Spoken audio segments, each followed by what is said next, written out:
Pertama-tama saya ingin menyampaikan ucapan terima kasih yang sebesar-besarnya atas kerja keras kita dalam menangani pandemi. Alhamdulillah pandemi berhasil kita kelola dan kita kendalikan dengan baik. Dan stabilitas ekonomi juga bisa kita manage, kita pertahankan sehingga berada pada posisi yang sangat baik. Ini berkat kerja keras kita semuanya.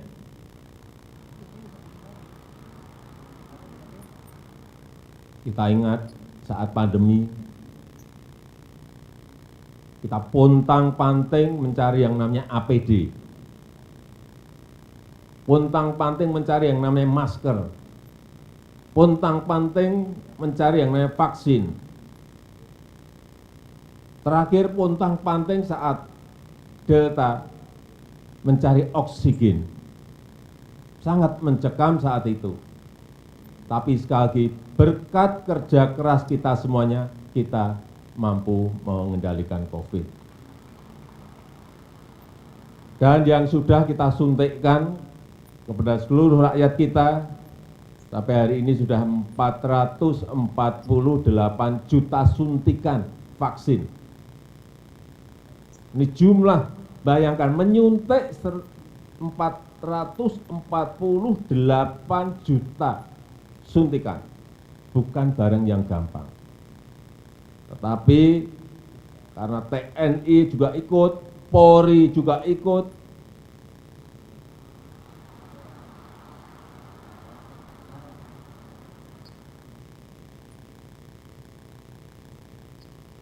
seluruh gubernur, bupati, wali kota, sampai ke tingkat RT semuanya ikut. Itu yang menyebabkan kita bisa menyelesaikan COVID dengan baik. Tanyakan di negara lain, ada enggak penanganan setotal kita? Kita ini betul-betul total football saat itu.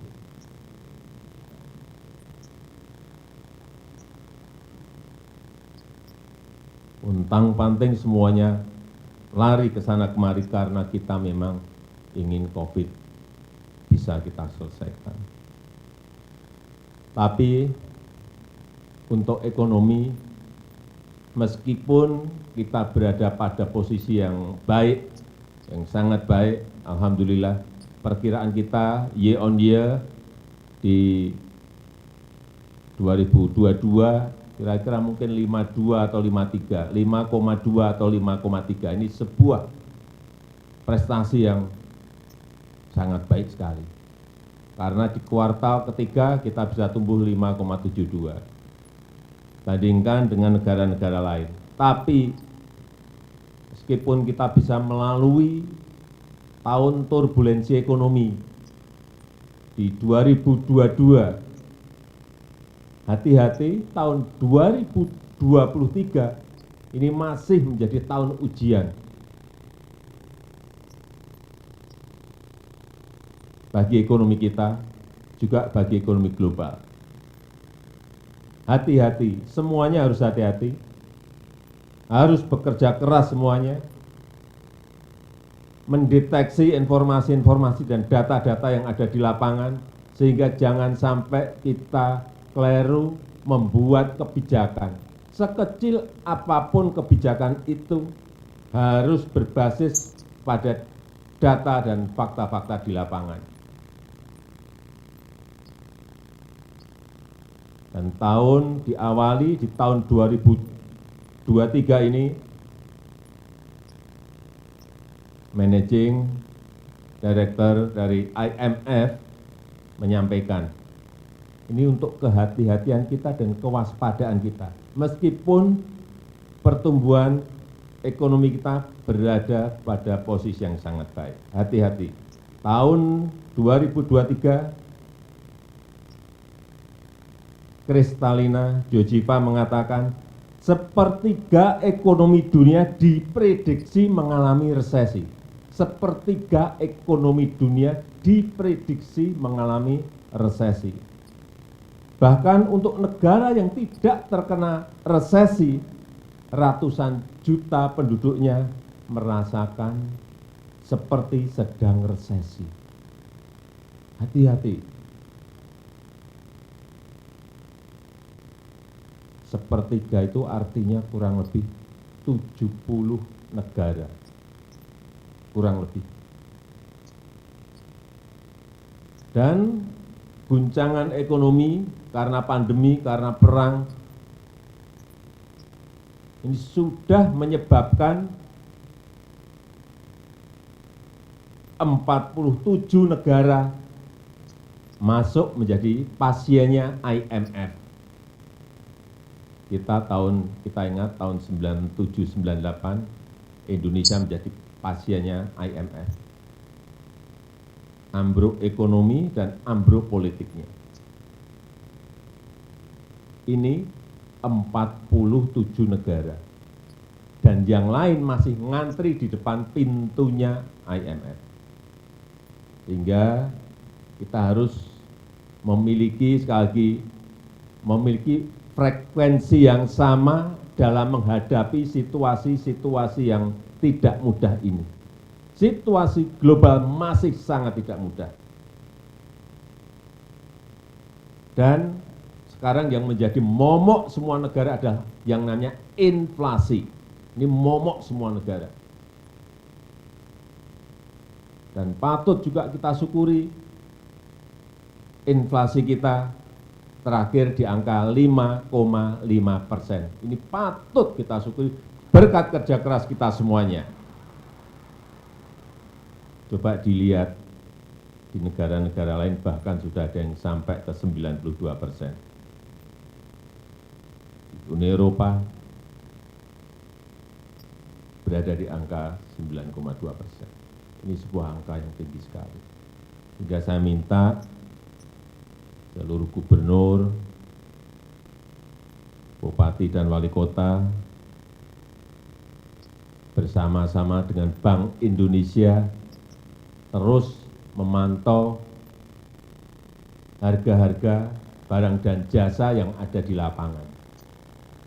Sehingga selalu terdeteksi sedini mungkin sebelum kejadian besarnya itu datang. Sehingga bisa kita kejar dan kita antisipasi untuk kita selesaikan. Hati-hati dengan yang namanya kenaikan beras. Nah, kita sekarang memang harus bekerjanya detail seperti itu. Apa yang naik di lapangan? Beras. Saya sudah 2 hari yang lalu memperingatkan Bulog untuk masalah ini. Karena di lapangan 79 daerah beras mengalami kenaikan yang tidak sedikit. Urusan telur, 89 daerah juga mengalami hal yang sama, naik. Urusan kecil-kecil, urusan tomat, 82 daerah mengalami kenaikan. Dan daging ayam ras, 75 daerah mengalami kenaikan. Tolong bupati, wali kota, gubernur sering-sering masuk pasar, cek betul di lapangan, apakah data yang diberikan itu sesuai dengan fakta-fakta di lapangan. Jangan sampai, udah nggak musim lagi sekarang ini, yang naik bawaan ABS, Pak, baik Pak, nggak ada yang naik Pak, harga stabil Pak, saya cek langsung lapangan.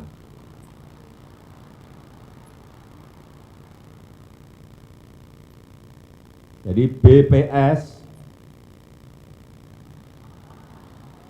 di daerah informasikan angka-angka yang apa adanya kepada kepala daerah.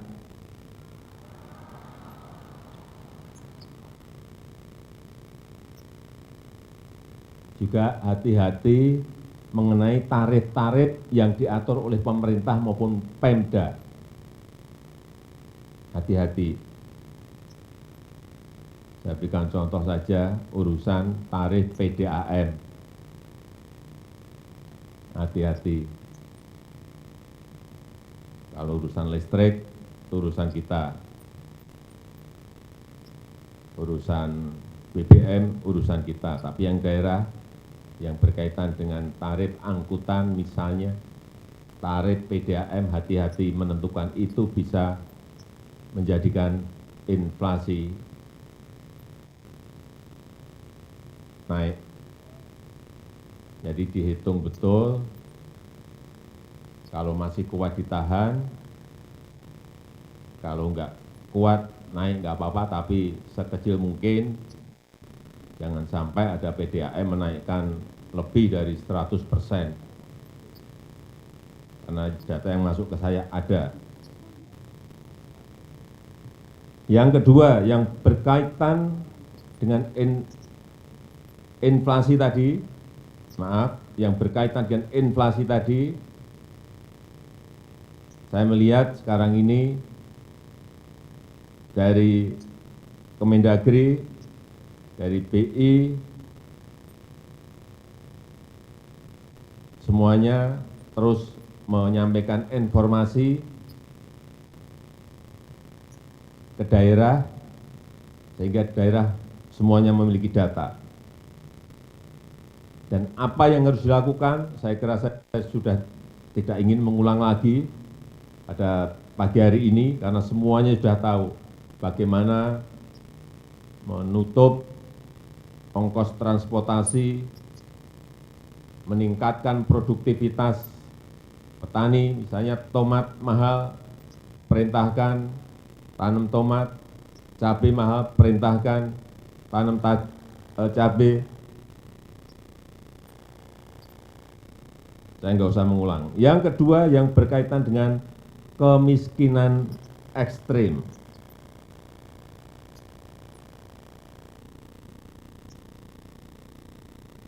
Saya kira data siapa yang miskin ekstrim ini di daerah sudah ada semuanya. Dan sampai di desa sudah punya semuanya. Tolong seluruh kepala daerah cek ini. Dan ada 14 provinsi masih di atas nasional. Padahal kita tahu target kita di 2024, kemiskinan ekstrim ini harus berada pada 0%. Ini target yang tidak mudah. Di 2022 masih 2% dan 14 provinsi di atas nasional.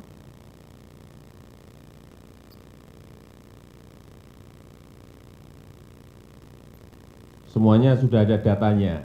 Artinya targetnya siapa, sasarannya siapa, sudah ada semuanya.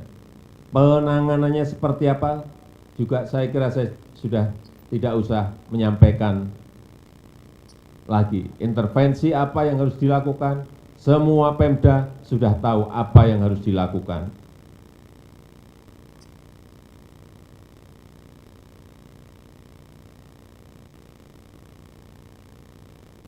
Yang ketiga, yang berkaitan dengan stunting.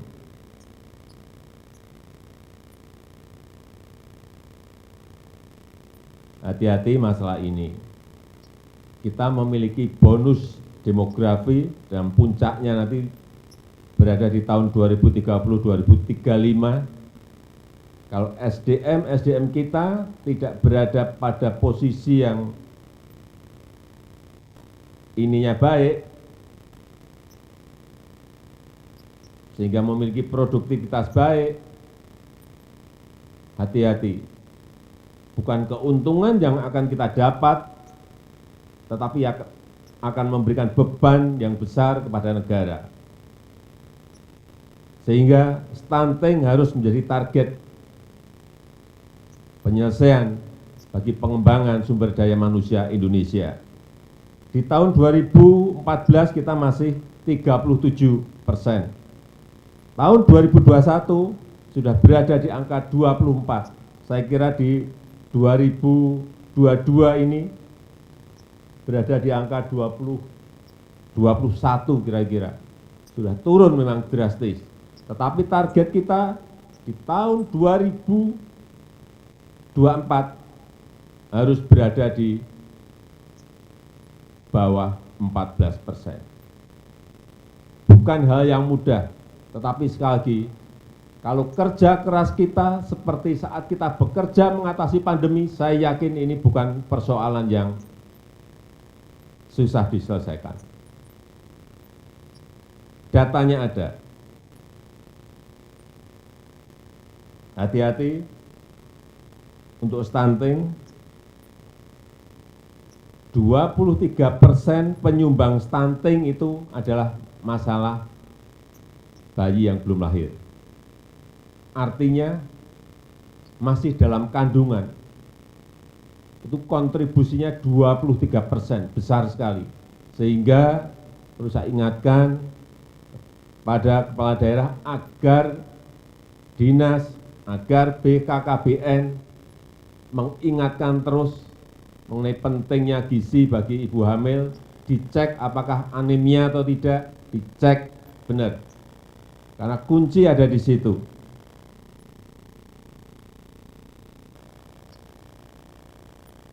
Setelah lahir sampai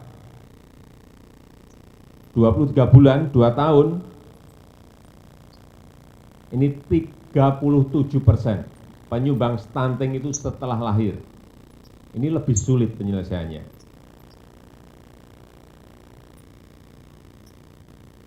Dan juga perlu saya ingatkan pada saat intervensi, masa kritis intervensi, jangan diberikan makanan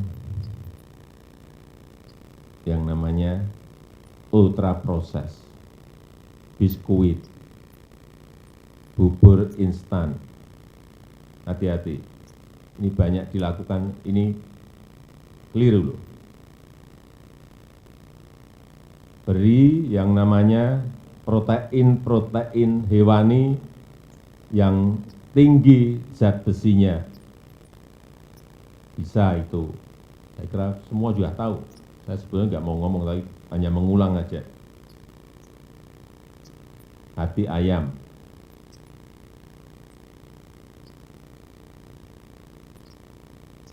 Telur, teri nasi. Ini kita harus ngerti. Kalau nggak ngerti, bagaimana bisa mengintervensi? Sekali lagi, makanan alami itu akan semakin baik. Ingatkan sekali lagi kepada puskesmas, kepada posyandu, agar aktif membantu calon ibu dan ibu yang memiliki balita. Ingatkan mengenai anemia, ini harus dicek berarti. Ingatkan mengenai ASI eksklusif selama 6 bulan.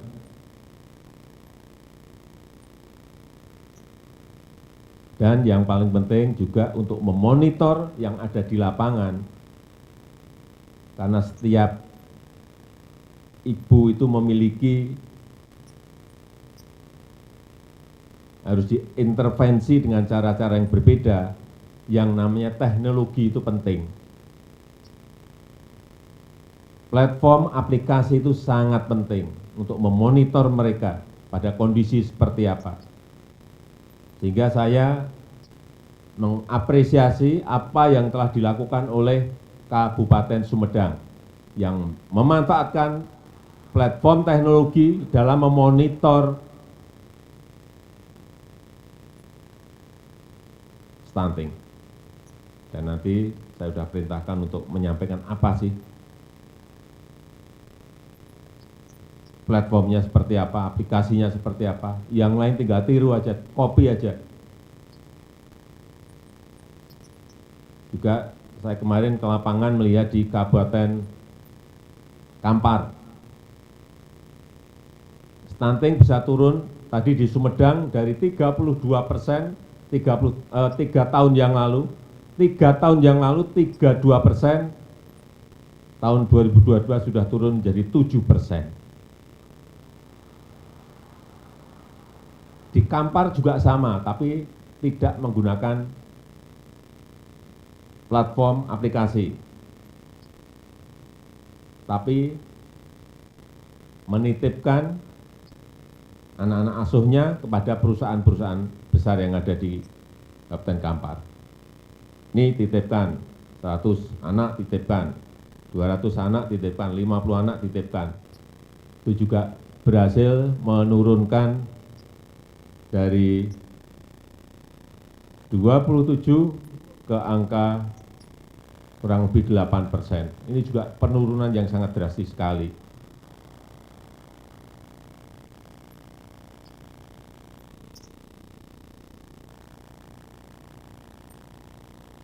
Selanjutnya berkaitan dengan investasi. Investasi.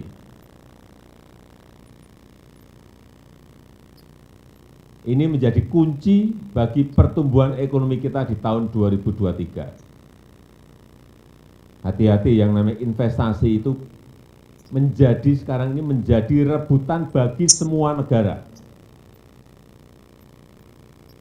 Dalam situasi yang sangat sulit ini, investasi menjadi kunci, ekspor menjadi kunci. Kita semuanya harus tahu mengenai ini. Sehingga terus saya sampaikan agar investasi ini menjadi perhatian kita semuanya. Jangan lagi yang namanya izin masih berbulan-bulan. Hati-hati, ada 2 masalah besar yang kita hadapi di daerah. Yang pertama mengenai tata ruang.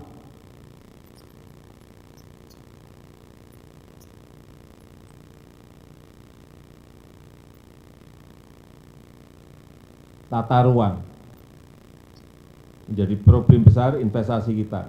Kalau sekarang namanya kesesuaian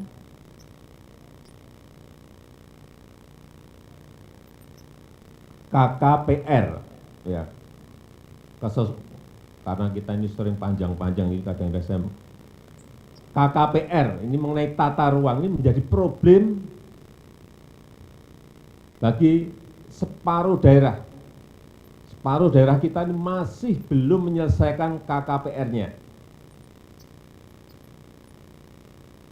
Sehingga saya minta di sini ada Ketua DPRD agar dengan Pemda segera menyelesaikan urusan ini.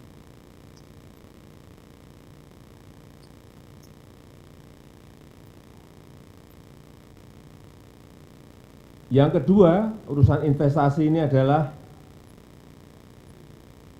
masalah, kalau dulu namanya IMB, sekarang namanya PPG. P, persetujuan bangunan gedung. Namanya juga gonta-ganti dan ini yang ruwet kita. Nama itu 2 kata itu cukup lah. Izin gedung gitu, itu sudah.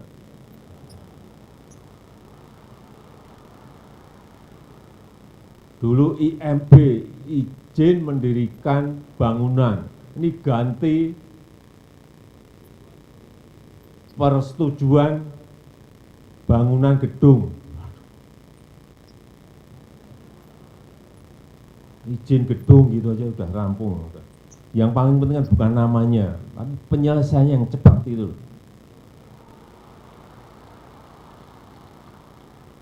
Dua hal ini yang masih menjadi problem besar kita, yang harus kita selesaikan dengan kecepatan. Keluhan di ranking pertama dan ranking kedua, 2 hal tadi. Saya minta Pak Gubernur, Bupati, Wali Kota, DPRD, segera selesaikan yang belum.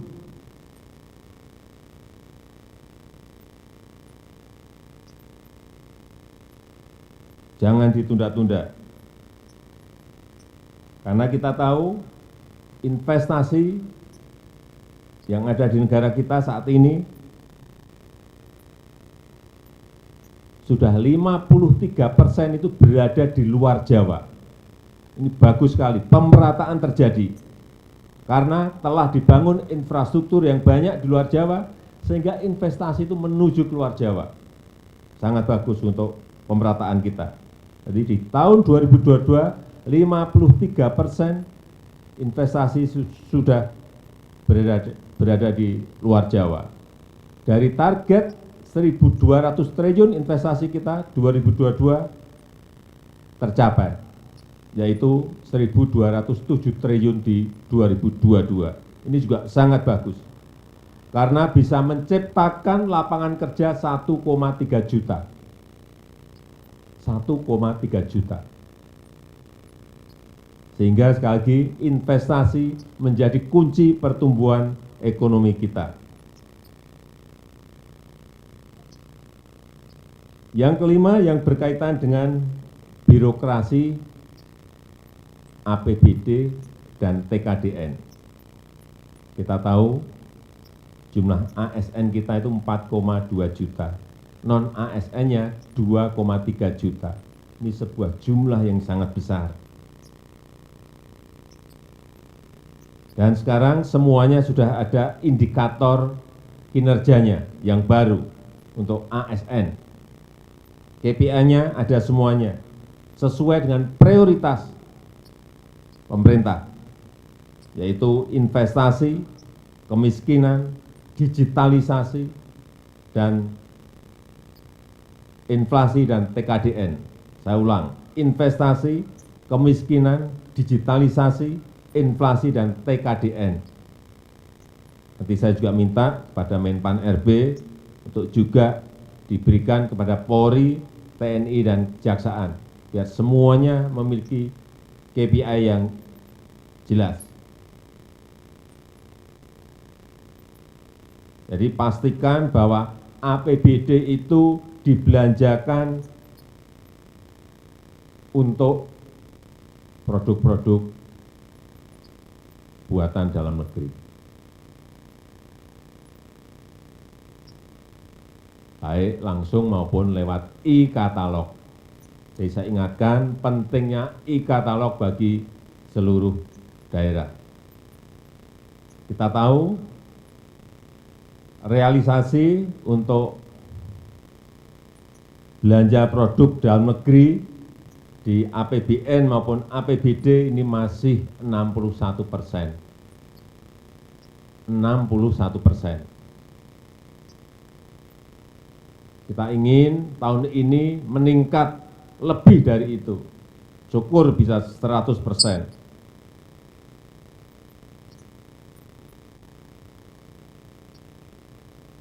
Dan juga perlu saya sampaikan, APBD terakhir yang ada di bank akhir tahun 2022 berada di angka 123 triliun. Ini jangan ditepuk tangani. Sekarang saya lihat, harian itu kita lihat, ini uangnya provinsi ada berapa, uangnya kabupaten ada berapa, uangnya kota ada berapa. Yang paling banyak di provinsi mana, yang paling banyak di kota mana, yang paling banyak di kabupaten mana. Kelihatan semuanya sekarang ini. Masih 123 triliun. Sehingga saya mengajak kepada seluruh pemerintah daerah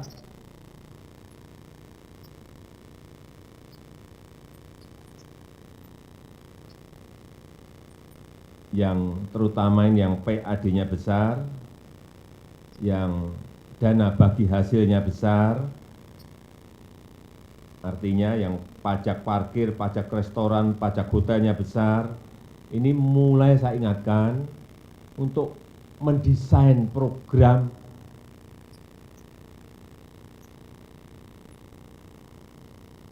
merencanakan program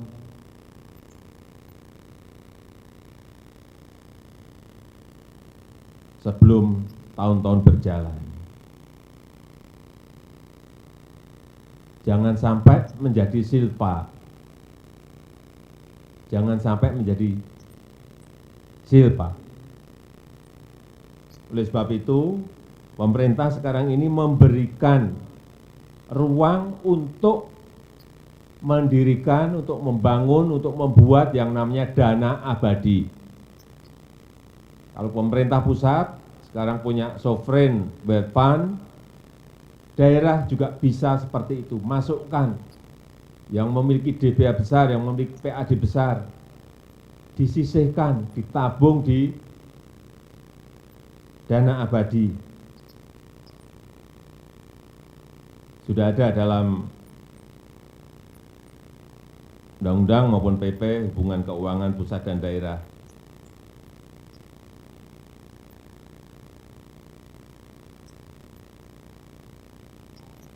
Kalau di pusat sekarang ini untuk dana pendidikan, dana abadi pendidikan,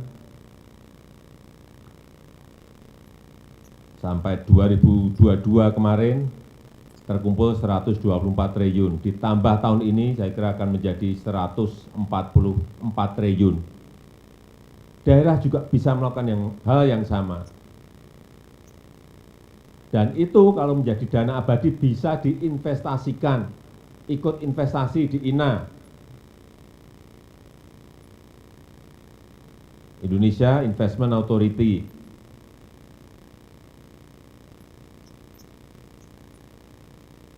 Ini juga sovereign wealth fund kita, INA. Jadi kalau INA mau beli jalan tol, INA mau beli pelabuhan, INA mau beli airport, dana abadi itu bisa dimasukkan ke sana.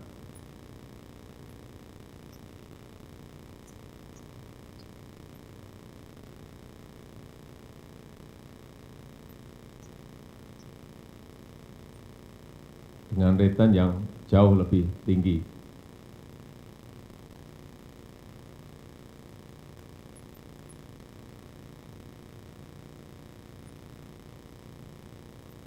Yang terakhir, yang berkaitan dengan tata kota.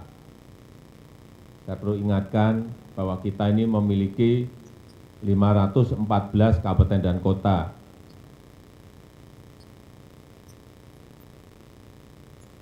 Dan sekarang provinsi juga sudah tambah. Dari total sudah berapa provinsi, Pak? 38 provinsi. Hati-hati yang namanya tata kota. Seluruh kabupaten dan kota itu harus mulai mendesain kotanya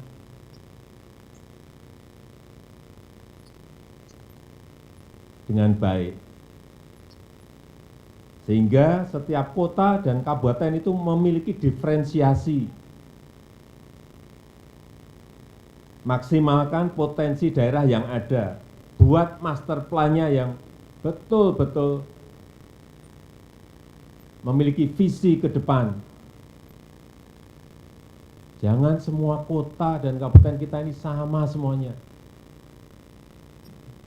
Namanya memiliki brand yang hampir mirip-mirip. Ada Beriman, ada Berhiber, ada berapa lagi, Berseri, ada berapa lagi, ber semuanya. Buatlah brand kota sesuai dengan potensi dan keunggulan kita masing-masing. Bisa misalnya kota pisang, kenapa tidak? Bisa kota ikan, kenapa tidak? Bisa kota musik, kenapa tidak? Bisa kota mebel, kenapa tidak? Tapi konsisten.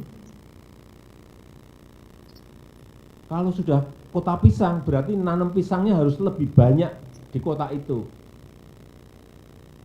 Kemudian menyiapkan industri untuk pasca panen pisang, siapkan di kota itu. Sehingga brand kota itu akan kelihatan. Coba kita lihat di Davao, Filipina, itu kota pisang. Di semua tempat adanya hanya pisang. Industrinya pisang. Tarian pisang. Semuanya pisang aja. Sehingga kalau orang mikir Davao, pisang. Di High Point, di North Carolina, di Amerika, ada yang namanya High Point. Itu setiap tahun mengadakan pameran mebel terbesar di dunia. Semua orang mebel tahu kapan kita harus pergi ke high point. Di semua sudut kota isinya hanya mebel. Kenapa Jepara tidak melakukan hal yang sama, membranding kotanya tetapi konsisten membangun semua yang potensi yang dimiliki kota itu. Pisang, Lampung itu bisa pisang, kota pisang atau kota nanas. Ikan, kita memiliki kekuatan ikan. Kalau di Jepang ada Tsukiji Fish Market yang betul-betul sangat terkenal, semua orang tahu. Kenapa di Ambon, di Maluku Utara tidak ada yang menyiapkan branding ini? Kita ini memiliki banyak, sehingga perlu yang namanya master plan disiapkan. Di Minneapolis, di Minnesota, di Amerika juga sama. Satu kota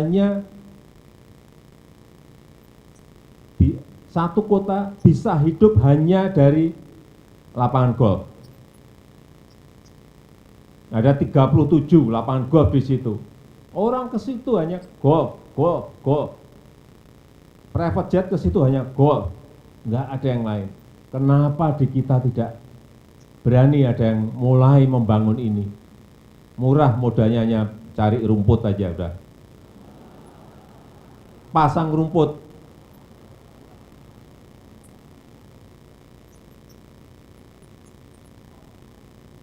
Kita harus mulai berpikir ke arah itu. Jangan semua kota sama. Yang terakhir, lupa lagi,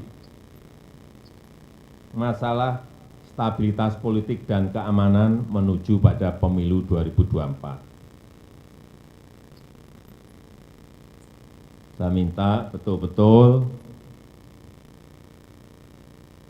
saudara-saudara bisa menjaga situasi kondusif, menjaga agar masyarakat kita tidak menjadi korban politik, namanya politik identitas. Dan perlu saya ingatkan, TNI dan Polri tidak berpolitik praktis.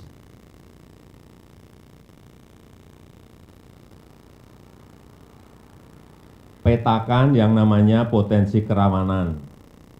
Jangan pas kejadian baru kita pontang-panting sibuk ke sana ke sini.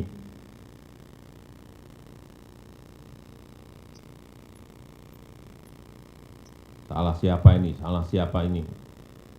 Betul-betul harus memiliki tahun ini, sudah masuk ke tahun politik, harus memiliki sensitivitas dan sering turun ke lapangan, sehingga kejadian-kejadian kecil bisa segera diredakan.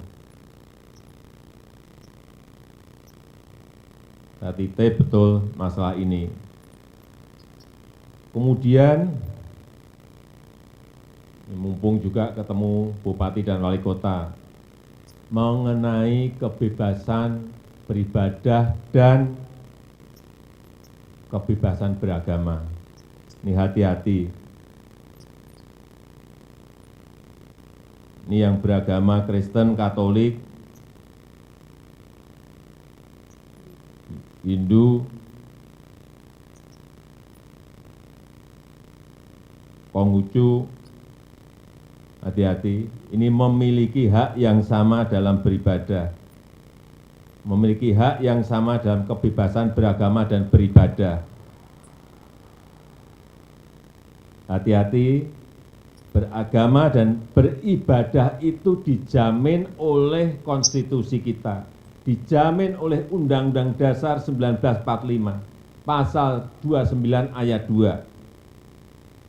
Lagi dijamin oleh konstitusi. Ini harus ngerti. Dandim, Kapolres, Kapolda, Pangdam harus ngerti ini. Jari, Kejati. Jangan sampai yang namanya konstitusi itu kalah oleh kesepakatan. Konstitusi tidak boleh kalah dengan kesepakatan. Ada rapat FKUB misalnya, ini misalnya, sepakat tidak memperbolehkan membangun tempat ibadah. Hati-hati loh, konstitusi kita hati-hati loh, menjamin itu. Ada peraturan wali kota, atau ada instruksi bupati, hati-hati loh, kita semua harus tahu masalah ini. Konstitusi kita itu memberikan kebebasan beragama dan beribadah. Meskipun hanya 1, 2, 3 kota atau kabupaten, tapi hati-hati mengenai ini.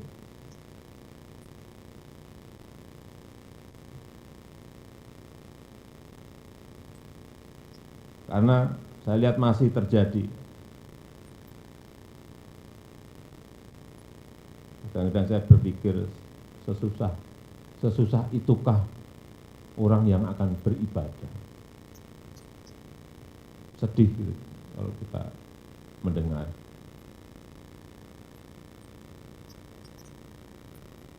Saya rasa itu yang ingin saya sampaikan dalam kesempatan yang baik ini.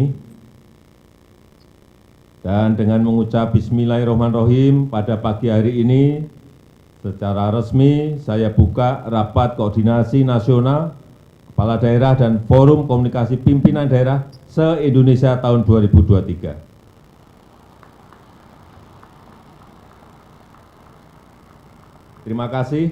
Wassalamualaikum warahmatullahi wabarakatuh. Dan untuk gambaran sedikit saja, saya akan menayangkan ibu kota Nusantara. Ini untuk pemerataan. Ini dibangun untuk pemerataan, bukan untuk yang lain-lainnya.